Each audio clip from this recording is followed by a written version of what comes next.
Welcome back to Old School Sports and to the 5th annual version of what has become one of the more popular tutorial and general out-of-the-park baseball videos that we do. 10 challenging teams to consider in out-of-the-park baseball 27. Hard to believe that we've been putting out these videos for that long, but this is one that always gets a good reaction. So if you're new to the channel and you like what we see, would love to have you as a subscriber, and as always appreciate comments with your thoughts down below as to who you think some of the more challenging teams to play might be, and are there any teams that you think are really good challenges that we happened to miss. As in previous seasons, we'll talk you through the general methodology I use when thinking about which teams are going to be challenging. The first thing that we think about is overall roster quality. What does the roster look like, and what type of players are signed? How long are they signed for? We are in a situation here where obviously we're still using OOTP 26 for this exercise. It's Sunday, March 1st when I'm recording this. Expect to post it on Monday, March 2nd. And the new version of Out of the Park Baseball, OOTP 27, is less than 2 weeks away, expected to be released on Friday, the 13th of March. But until that happens, the best thing we could do was do a live start at the end of last season, November 30th, 2025. Clearly, we don't have all of the changes to teams' rosters factored in here in OOTP 26, but most of the players and their general rankings are likely to be similar where they start off in OOTP 27. Another thing that we'll talk about when we're talking about roster quality and the 10 teams that we think are the most challenging is what the over-unders are for this upcoming season. Got those this morning from FanDuel. Just for perspective, and this in the examples that we use will not be surprising, but a team with high roster quality is a team like the Los Angeles Dodgers, not surprisingly, with a massive budget and with extremely high-quality players at most, if not all, of their positions. And a team with low roster quality would be the team that we're finishing up a long-standing OOTP 26 series on, the Colorado Rockies, who have nobody who's a true superstar at any position and some of the worst starters in baseball at multiple positions as of the end of the 2025 season. The second main factor that we consider when we decide which teams might be more challenging includes the competitive and market environment. When we think about a team like the New York Mets, got a massive budget, massive player payroll, but more importantly, for purposes of this point, the market size is astronomical, fan loyalty is good, and fan interest is very strong as well. Example of a team that would certainly be more challenging is the Athletics. Tiny market size, pathetic fan loyalty, and almost completely non-existent fan interest at this point. Another thing that I do think about when thinking about the competitive and market dynamics are the divisions that a team is operating in. The Tampa Bay Rays are underfinanced compared to all of the other teams in their division, with the Yankees, Blue Jays, and Red Sox in particular typically among the top 10 or so teams in budget from year to year, although that does change from time to time. And the Orioles having had 2 or 3 years ago at this point a roster that was considered to be one of the strongest in terms of young talent. Another division where there's some haves and have-nots is certainly the AL West, where a team like the A's that is wandering nomads through the baseball winter at this point, competing with 4 teams that at various times have all had pretty significant budgets. National League West, Colorado having to compete with the Dodgers and the Padres and the Giants. The Diamondbacks kind of in a little bit of a middle ground there. The Giants and Diamondbacks, honestly, with payroll are kind of the in-between at this point. But those market dynamics are definitely something that also factors in the Miami Marlins competing with a bunch of big-budget teams in the NL East. Another example of a team that is up against it as far as making it in its competitive and market environment. The third category that we think about when deciding which teams would be more or less challenging is finances and ownership. The Yankees, a great example of a team second in the league in budget, second in the league in player payroll, tons of money available to spend in the offseason. Ownership that, although demanding, is charitable in terms of its fiscal personality and give you money to spend going forward. Certainly an easier team, all things being equal, than a team like the Pittsburgh Pirates, where you're going to have one of the lowest budgets and payrolls in all of baseball, and you've also got an owner who's penny pinching as far as the money in Robert Nutting. As we talk through the finances and ownership, we'll be talking about the Spot Track salary estimates as of today for each of the teams in Major League Baseball to try to give a little more update compared to what we might see on these OOTP 26 screens here today.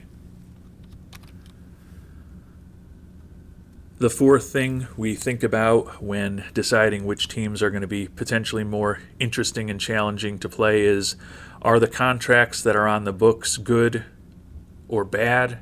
Is there a lot of financial flexibility for this team regardless of their payroll?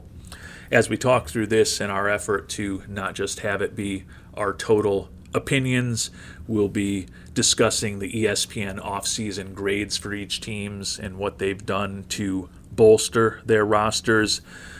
The Atlanta Braves with Austin Riley in his 20s, Michael Harris Jr. in his 20s, Ronald Acuna Jr. in his 20s, signed to medium to long-term contracts at what we think could be pretty reasonable levels, is an example of a team that might be in a good spot financially with some of the obligations they've made. Now, you could certainly argue that with Matt Olson in his 30s still on a long contract and Sean Murphy as well, that the Braves are not as good as maybe we thought they were going to be a couple of years ago when they were signing a lot of these contracts, but think they're still generally good contracts. Spencer Strider potentially in that group as well. And with the fact that the A's are also, or I keep calling the Braves the A's, apologies for that. Big differences between those two teams. I see the big A for the Atlanta Braves, but they also have a lot of financial flexibility on top of some really good contracts that they also have signed, which puts them in a good position. A team that you might not think of that is a little better off than some, to me, is the Chicago White Sox. They moved on from that Luis Robert Jr. contract this offseason. So really, Andrew Benintendi is the only commitment they've got for 2026 and 2027. And then there's a lot of youth and roster flexibility. Clearly, the White Sox are going to show up as one of the more challenging teams to play, given the overall dynamics and everything that we're going to be talking about. But they are a team where you have a relatively clean slate if you decide to start with them. Teams that could be a bit more challenging are, interestingly, from my perspective as far as the contracts, some of the bigger market teams. The Yankees still dealing with the Stanton contract, and Rodon, Fried, Cole, and Judge are all guys in their mid to early 30s at this point, who have long-term commitments at big money. Some of them already have had pretty significant injuries in their career. Certainly a potential, depending on how your save goes with a team like the Yankees, for some of those contracts to really be hurting you for many years to come.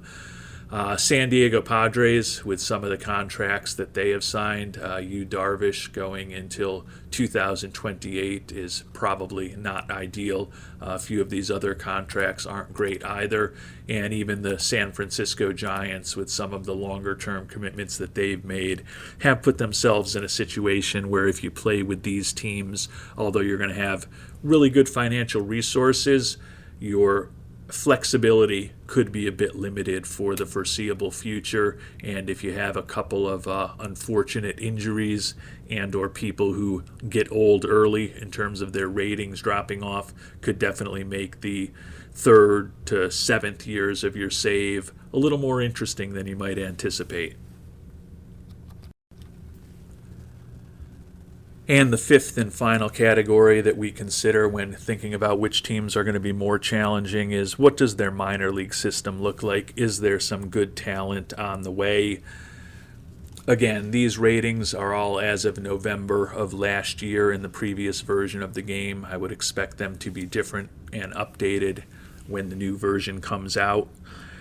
We also did, as we talked about with many of the different other categories that we looked at, tried to get some independent thoughts and verification on how these farm systems looked. So we looked at ESPN, Fangraphs, and USA Today this year to figure out what some farm systems look like.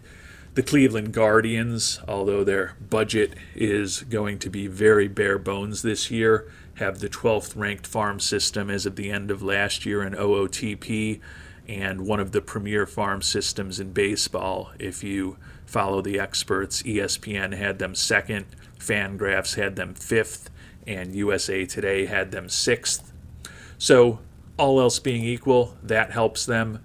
A team that is challenging because of the farm system dynamics are the Los Angeles Angels, ranked 21st in OOTP, but when you look at the experts, ESPN had them 27th, Fangraphs 26th, and USA Today 29th. So that would be an example of a team that is more challenging when you think about what their minor league system looks like.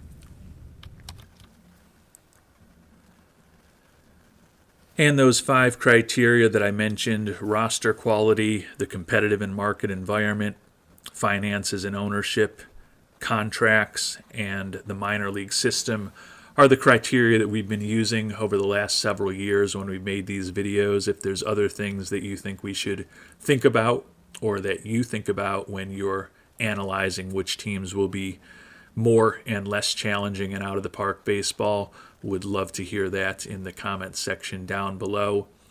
Not surprisingly, there is a fair amount of carryover from one year to the next in these lists. Just went back and looked at last year's video on this, and 8 of the 10 teams in this year's video were in last year's video. So only 2 new teams on the list.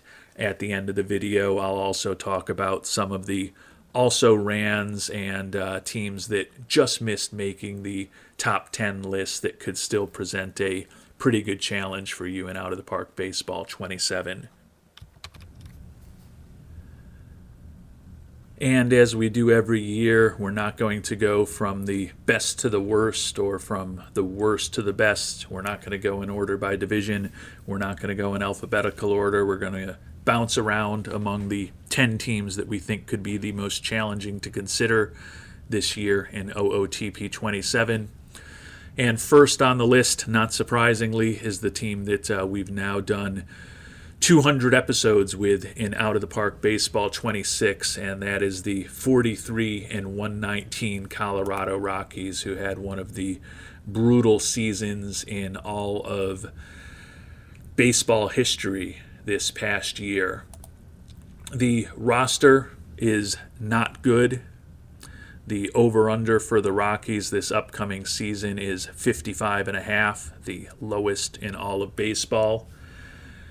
They did make a few changes over the course of the offseason, but not necessarily anything all that significant. We'll talk about some of the changes a little bit more when we get into the contracts, but clearly one of the worst teams in baseball, and not a lot of talent on this squad as of the end of the 2025 season, and they haven't honestly done a ton to change it over the course of this offseason.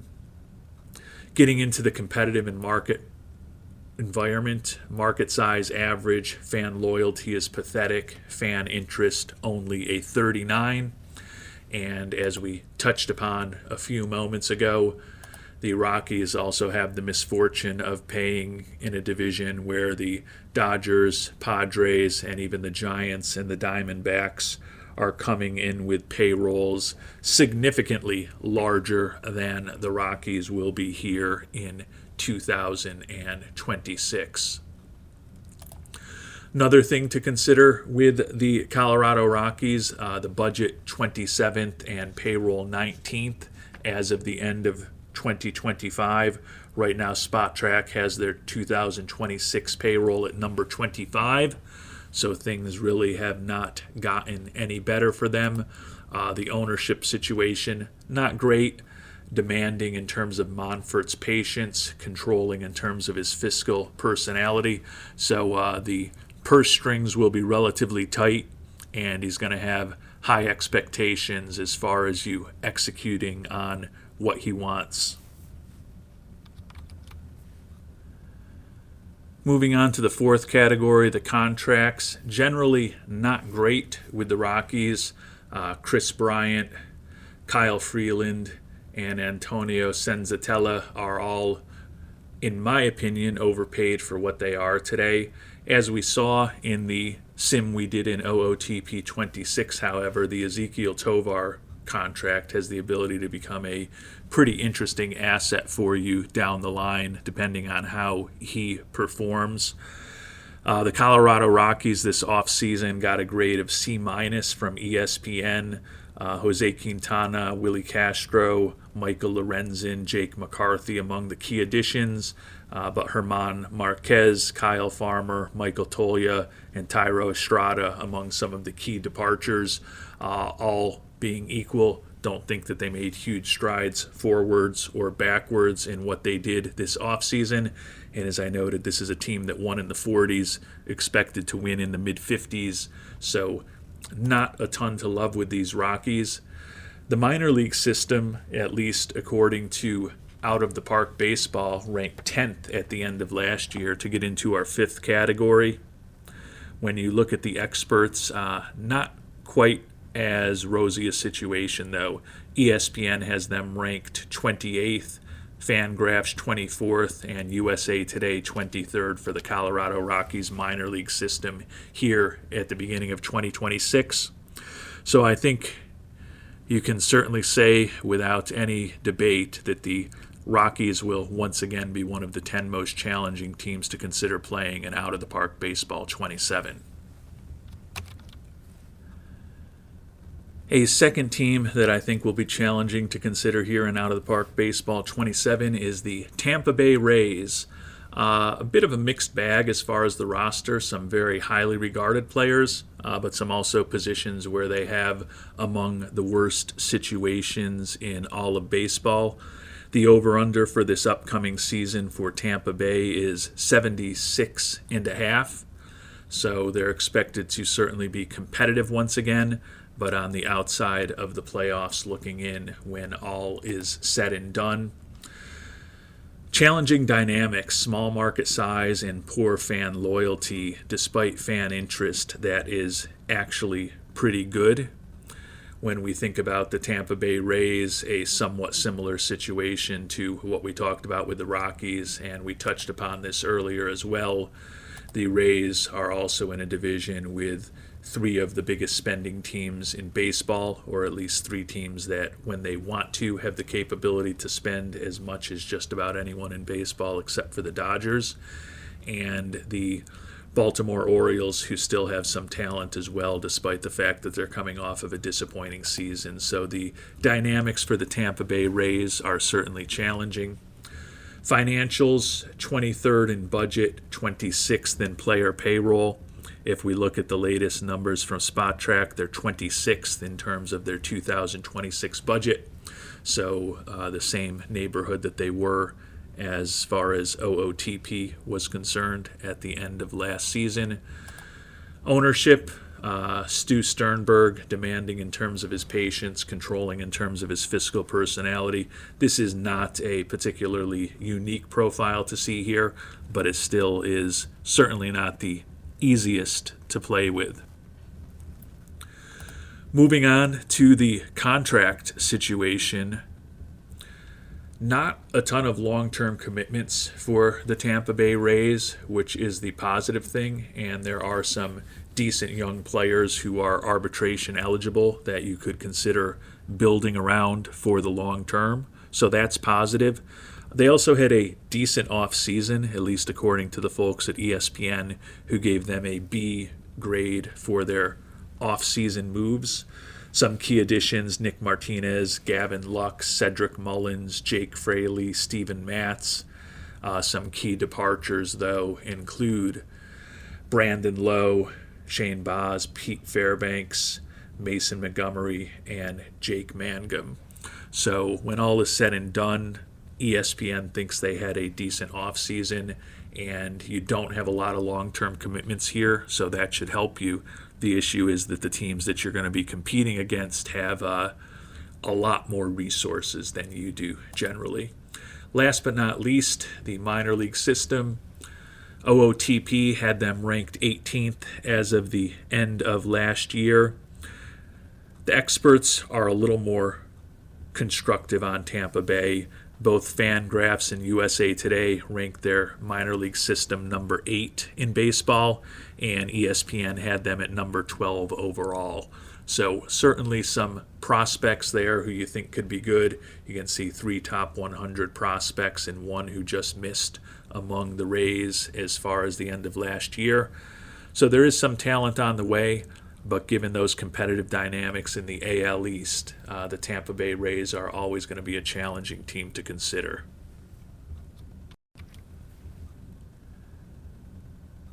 And we'll stay in the American League, but fly all the way across the country to talk about a third challenging team to consider in out-of-the-park baseball 27.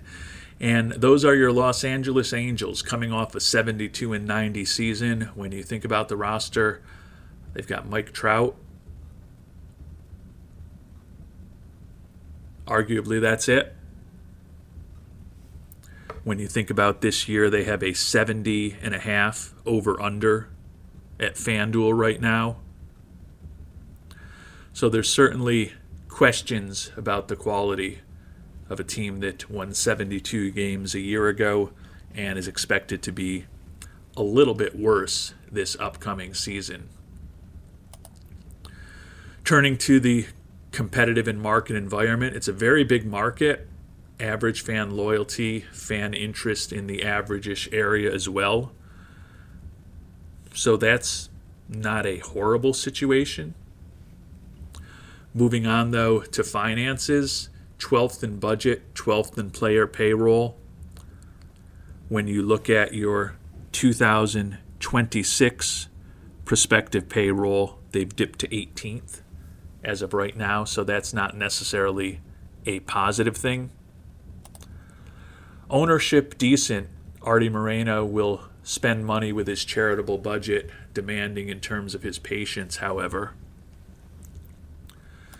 The contract situation is definitely mixed.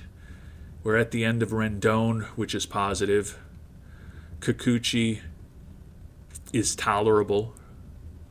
Mike Trout, a lot depends on his health, but certainly when healthy, a very effective player. Looking at their offseason, though, they were one of the teams that ESPN, for whatever it's worth, was most negative on. They gave them a D grade for this offseason. Some of the departures include Taylor Ward, Tyler Anderson, Kenley Jansen, Kyle Hendricks, Luis Rengifo. Additions: Josh Lowe, Grayson Rodriguez, Drew Pomerantz, Jordan Romano, and Alek Manoah. It all added up, as I noted, to a D grade from ESPN. So arguably the roster in worse shape starting this season than they were in last season. And a perennial issue for the Angels over the last several years has been the minor league system, ranked 21st out of 30 according to OOTP. But as we touched upon a little while earlier, ESPN has their farm system 27th, Fangraphs 26th, and USA Today 29th. So not a ton of help on the way for the Angels, unfortunately. And because of that, I think they remain a very challenging team to consider playing. And the first three teams that we talked about, the Rockies, the Rays, and the Angels, were all holdovers from last year's list.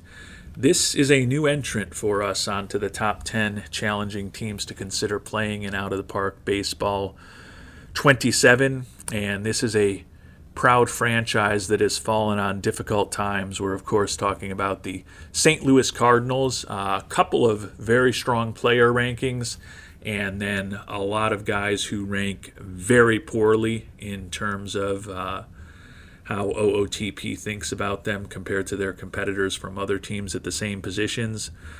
The proud Cardinals franchise has one of the lowest over-unders in baseball this year at 69.5.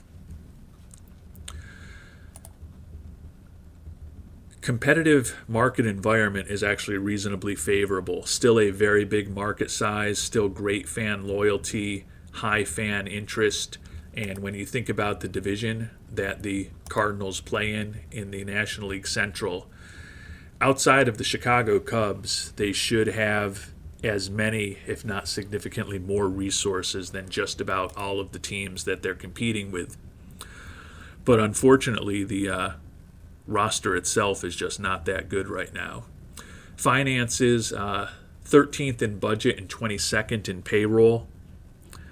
That has gone the other direction this offseason. According to Spot Track, they now rank 23rd in terms of payroll as we're preparing for the beginning of the upcoming 2026 season. Ownership, pretty neutral. Bill DeWitt, charitable fiscal personality, demanding and patience, and then you often see that normal involvement and balanced priority from many owners in the game. Salary situation. Good news is that Arenado's gone. That's a contract that you didn't really want on the books that's gone. Contreras also gone as well, so opened up a little bit more financial flexibility.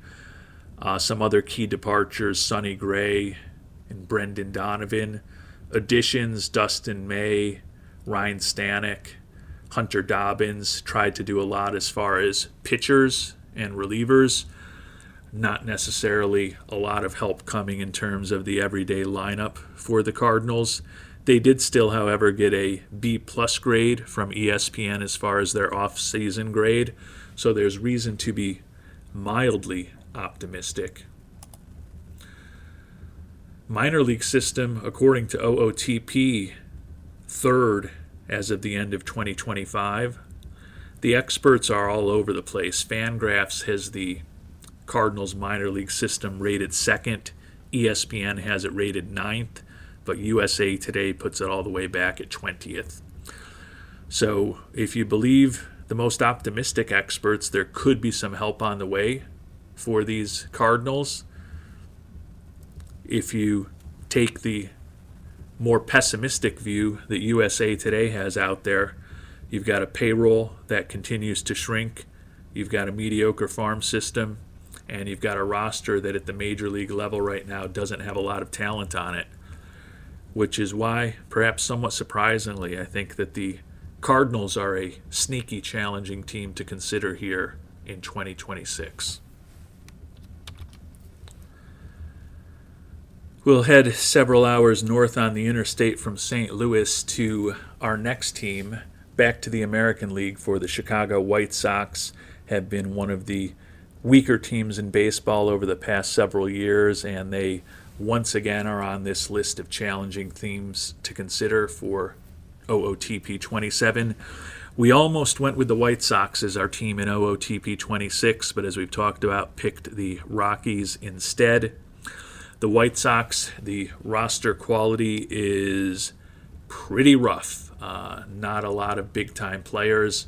The second highest rated player on the team, according to OOTP at the end of last year, was Luis Robert Jr., who was middle of the pack as far as center fielders, and he's now moved on to the New York Mets.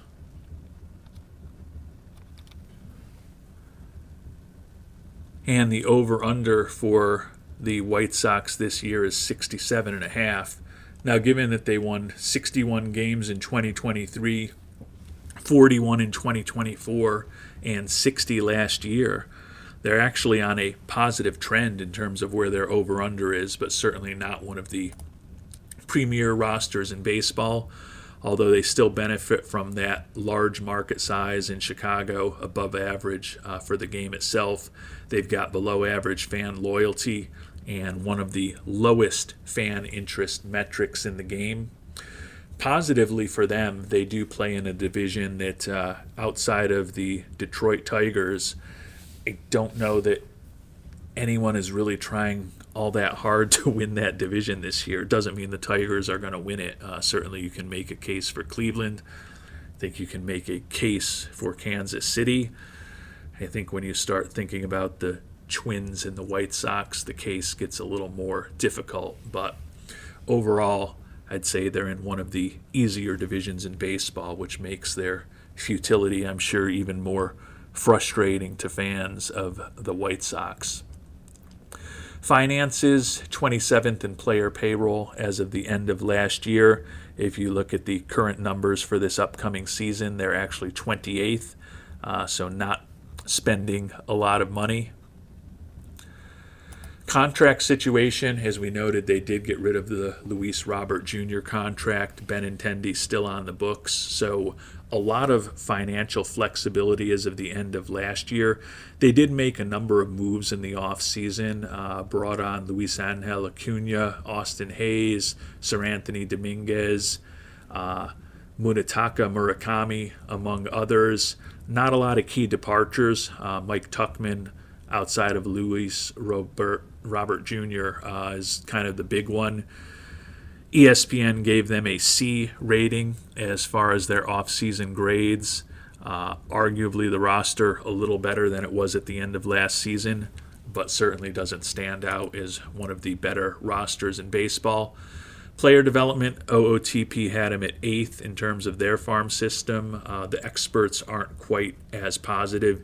USA Today had them highest at 15th, ESPN had them 20th, and Fangraphs had them at the number 22 farm system in baseball in the reports that they've put out over the last couple of weeks. So not necessarily an incredible situation.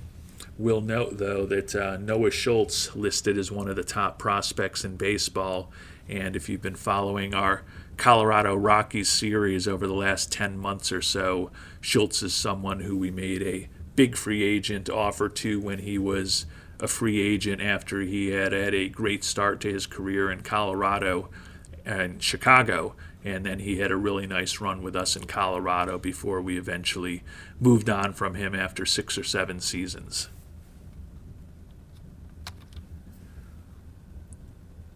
If you're still with us, thank you, and congratulations. We're halfway through our list. A 6th challenging team to consider in Out of the Park Baseball 27 is the Washington Nationals. The roster quality outside of James Wood, pretty grim. This is a team that has an over-under of 64.5, one of the lowest in all of baseball. In fact, I think it might be the second lowest behind only the Colorado Rockies. Although the Nationals are a team that's been a playoff contender and won a World Series in the not too distant past. Recent years have been really rough. 66 and 96 in 2025 for the Nationals. And the roster is definitely not in great shape.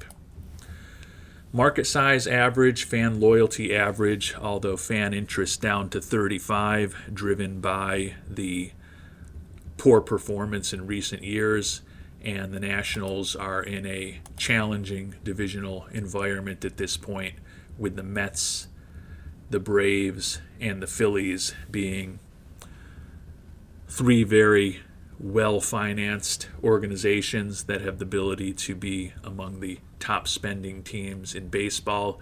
The Braves, 76 wins a year ago, probably have as good odds as almost anyone in baseball for a big bounce back this year. So I think the operating environment and the competitive environment for the Nationals remains challenging.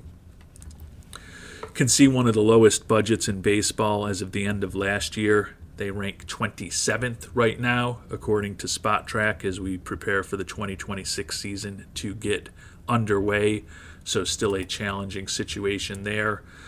Demanding ownership in terms of patience, but that's not necessarily the worst ownership that we've seen among the teams that we're talking about.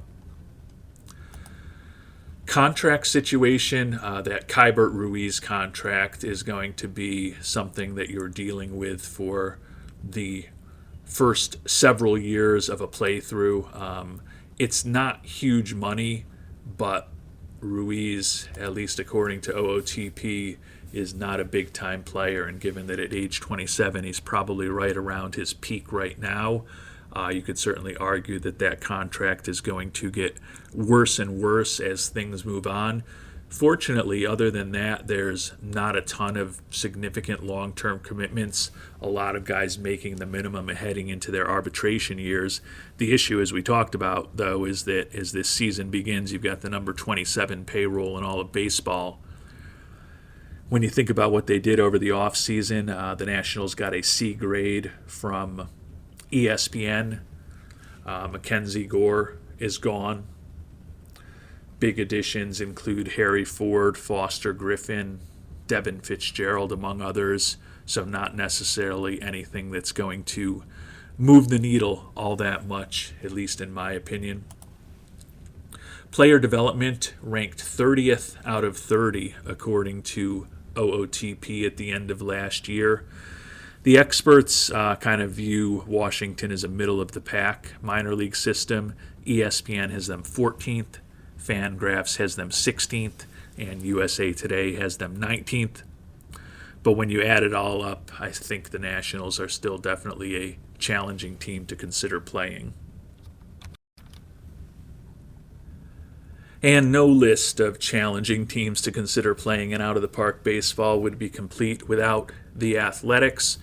The roster quality is actually mixed. You've arguably got some of the top young talent at multiple positions in the game, at about half of the positions, but then the other half of the positions, you are among the worst situations in all of baseball.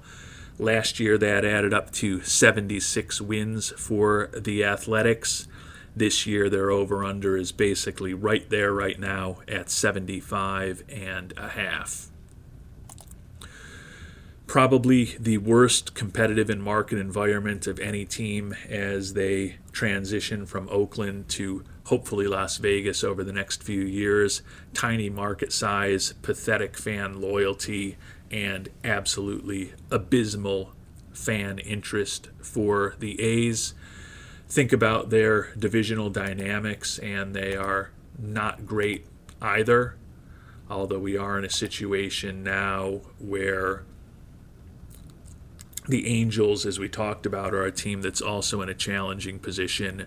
The Mariners, one of the best teams in the American League last year, and the Astros and Rangers are both very highly resourced teams that have been in the World Series in the not-too-distant past. Finances and ownership, very rough, number 30 budget as of the end of last year as we prepare to begin the 2026 season.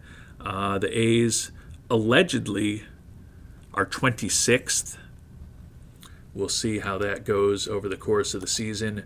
Ownership rough, penny-pinching tendencies from John Fisher, although patience ranks as lenient.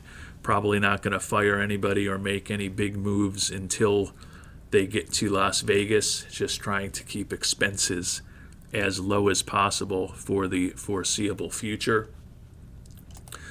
The contract situation for the A's is kind of interesting. You got Luis Severino signed for a couple of years with a player option. That could be not great if he opts into that $22 million option. Brent Rooker and Lawrence Butler are younger players in the case of Butler with some potential. Rooker is a good-looking player today, but 31 years old and signed out into the future. So they have made some pretty significant financial commitments over the past year or so. When you think about the offseason overall, ESPN gives them a D grade. Key departures, Sean Newcomb. Some of the key additions, Jeff McNeil, Aaron Savale, and Mark Leiter Jr. Don't necessarily think any of them are going to be difference makers. Last but not least, the minor league system. OOTP had them 20th as of the end of last year. That's roughly where a lot of the experts have them. USA Today is the outlier and has them 12th. But ESPN and Fangraphs have them at 18th and 19th respectively as we prepare for 2026. And there's no doubt that the Oakland Athletics are going to remain a challenging team to consider playing in out-of-the-park baseball in 2027 and quite possibly for several more years to come. We're getting close to the end, and another holdover from last year's list is the Miami Marlins, 79-win team a year ago. The over-under in this year materially lower at 72.5. A roster that looks mediocre to bad, at least in terms of OOTP's views, as the 2025 season finished up. Competitive and market environment for the Marlins challenging. Small market size, pathetic fan loyalty, mediocre fan interest, and the same things that we talked about with the Washington Nationals as far as facing off against the Braves, the Phillies, and the Mets in that division apply to the Marlins as well.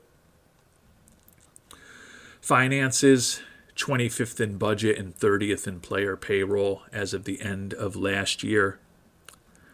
Not a lot has changed on that front. They are in last place, number 30, in terms of player payroll, according to Spot Track as of March 1st, 2026. Ownership demanding in terms of their patience, pretty neutral in everything else. Contract situation, Sandy Alcantara now locked up for this year and next if the team exercises the option. Other than that, not a lot of big numbers, a lot of guys on major league minimums heading into arbitration years.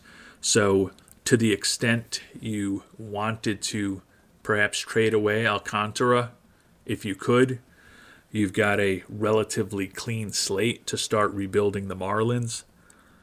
The issue, as we talked about, is that you've got the lowest payroll in baseball at this point. ESPN gave the Marlins a C+ off-season rating.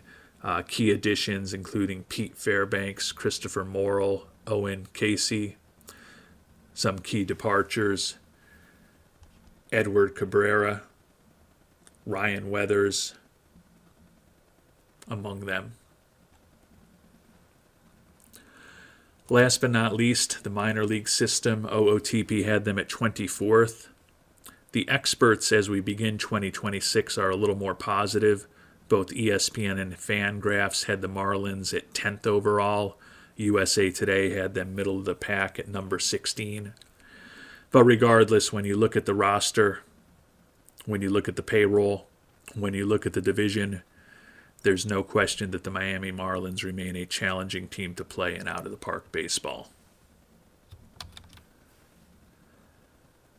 And team number 9 is a new team on the list this year. This one might be a little controversial, but we've got the Minnesota Twins is a challenging team to consider playing in out-of-the-park baseball 27. Outside of Byron Buxton, the players and their rankings are very unimpressive. This is a team, though, that made the playoffs 2 consecutive years, had a winning record just 2 years ago in 2024, dropped to a 70-win team last year, and they have a 72.5 over-under for this upcoming season. Average market size, above average fan loyalty, and fan interest is actually pretty strong for the Twins. And as we talked about with the White Sox, they are in a division where nobody scares you all that much, particularly if the Tigers remain uncertain about their long-term and even medium-term and short-term relationship with the 2-time defending American League Cy Young Award winner.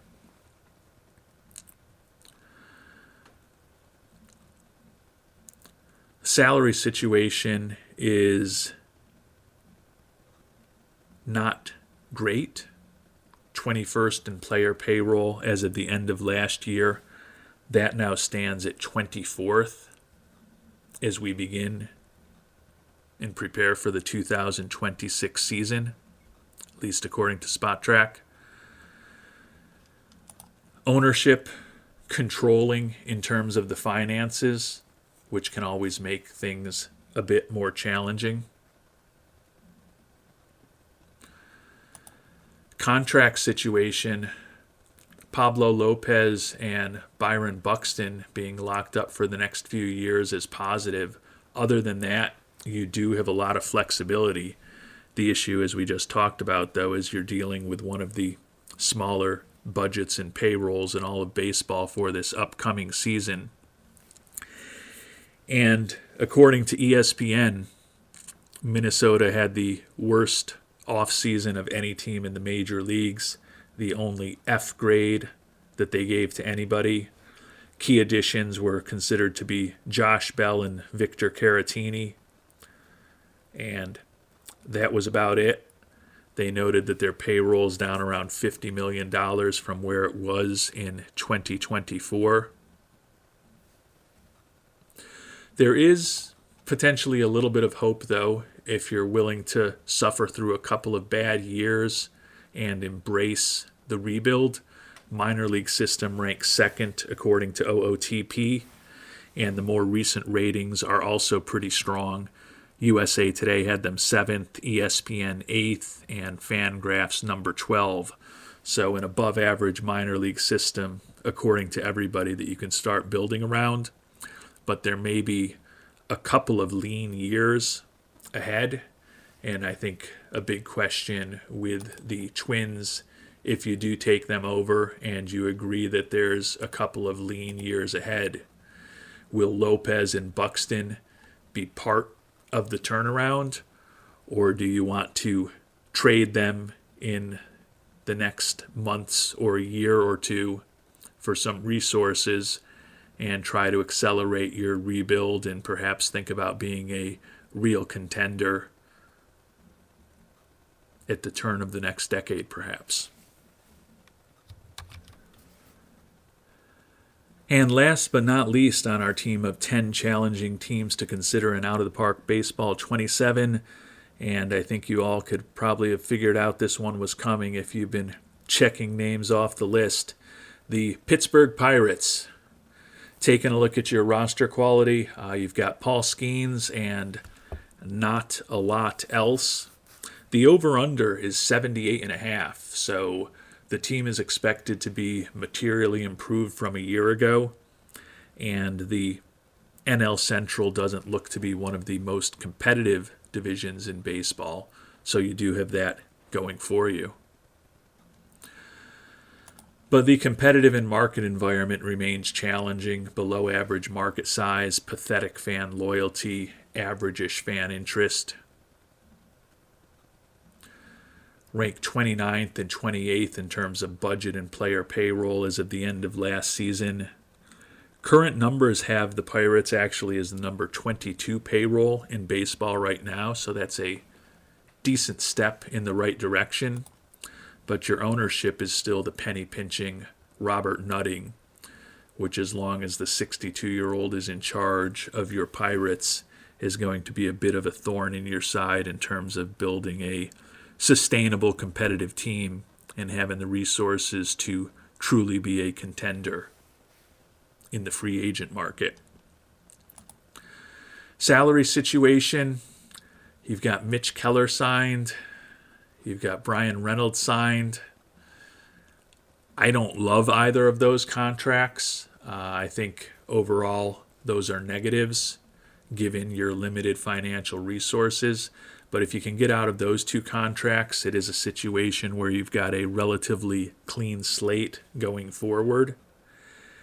And as we think about the Pirates and what they did this past offseason, they actually have one of the better offseason grades from ESPN of any of the teams that we have on the list. ESPN gave the Pittsburgh Pirates a B offseason grade. Key departures included Mike Burrows and the veteran Andrew McCutchen. Key additions, though, Brandon Lowe, Marcell Ozuna, Ryan O'Hearn, Mike Montgomery, Gregory Soto, among others. So there is some new talent on the team, Jake Mangum also. So reason to be optimistic, perhaps, in terms of some of the additions that the Pirates perhaps are finally a team on the upswing. And one thing that will be supportive of that, the minor league system ranked 9th according to OOTP. The experts believe that the Pirates' 2026 approaches is one of the best farm systems in baseball. Fangraphs actually has them number 1, ESPN has them 3rd, and USA Today has them ranked 5th. So the consensus is that this is an outstanding minor league system, with the likes of Seth Hernandez and Angel Cervantes to help you down the line. Connor Griffin and Tamar Johnson perhaps can help you much sooner, along with guys like Thomas Harrington and Bubba Chandler also in the mix.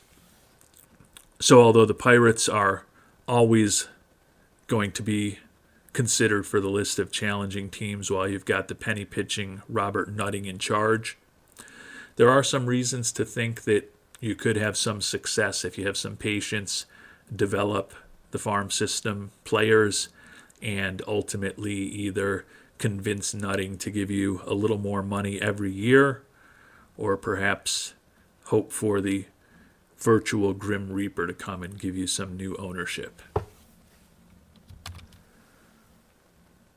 And with that, we're through our list of 10 challenging teams to consider playing in Out of the Park Baseball 27.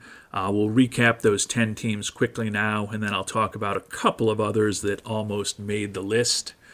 But the 10 teams that we think are going to be particularly challenging: the Colorado Rockies, the Tampa Bay Rays, the Los Angeles Angels, the St. Louis Cardinals, new to the list this year, the Chicago White Sox, the Washington Nationals, the Athletics, the Miami Marlins. The Minnesota Twins were a new addition to the list this year. And, of course, the Pittsburgh Pirates. Few other teams that I did think about. Thought about both the Giants and the Diamondbacks, kind of middling teams from a year ago. They do have, in both cases, payrolls that are kind of middle in the pack for baseball at this point, which does give them a huge advantage over the Rockies, but they're pretty far behind the Dodgers and Padres at this point. But just didn't feel that either the Diamondbacks or the Giants were as challenging as some of the other teams that we talked about. And then we go to the Central divisions for some other teams that I think could be challenging. Didn't want 3 teams in the AL Central, but we did consider both the Kansas City Royals and the Cleveland Guardians. The Royals are a team whose farm system has really deteriorated from where it was a few years ago when they were one of the better teams in baseball, but think they'll probably be around an 82-win team again this year. And the Guardians arguably have one of the top farm systems in baseball, but this is an 88-win team from a year ago that, according to ESPN, had a D-plus offseason, and according to Spot Track, ranks 29th in terms of payroll right now. Hard to see them up in the high 80s as far as their wins again this year. But again, I ultimately felt, given some of the young players who are on the Royals team and some of the strong prospects in Cleveland's farm system, that the Twins and the White Sox were both more challenging teams to consider. And last but not least, the fifth team that was close but didn't make the cut for me was the Cincinnati Reds. They were on the list a year ago. Pretty average farm system, pretty average off-season. Ownership probably a slight negative, but they were a 83-win team a year ago. I think they'll be right about 500 this year, and just felt like clearly the Pirates are more challenging, and felt with some of the dynamics that we talked about earlier that the Cardinals were a more challenging team to consider as well, and don't really want more than two teams in any particular division. But would love to hear from you what you think of the list. Are there teams we didn't consider that we should have? Who do you plan on playing in Out of the Park Baseball 27? Are you looking for fun? Are you looking for difficulty? Are you looking for a challenge? Are you trying to roll all of those things and more into what you're going to do? I am still completely uncertain about what the approach will be for OOTP 27, but I know that we will be doing something, and at this point it's less than 2 weeks away till we get to start playing with the game, although we certainly won't start our long play series until a couple of patches are out and we're a little more comfortable with the new version of the game. So in the meantime, would love to have you join us with our Colorado Rockies save in OOTP 26 that we continue to play. And as always, appreciate you watching. We'll be putting out more Let's Play videos with the Rockies and other teams into the future. We'll also continue to do occasional tutorial videos, and we'll definitely be back next year with a 6th annual Top 10 Challenging Teams to Consider in Out of the Park Baseball. Until then, thanks so much for watching, and hope you have a great day.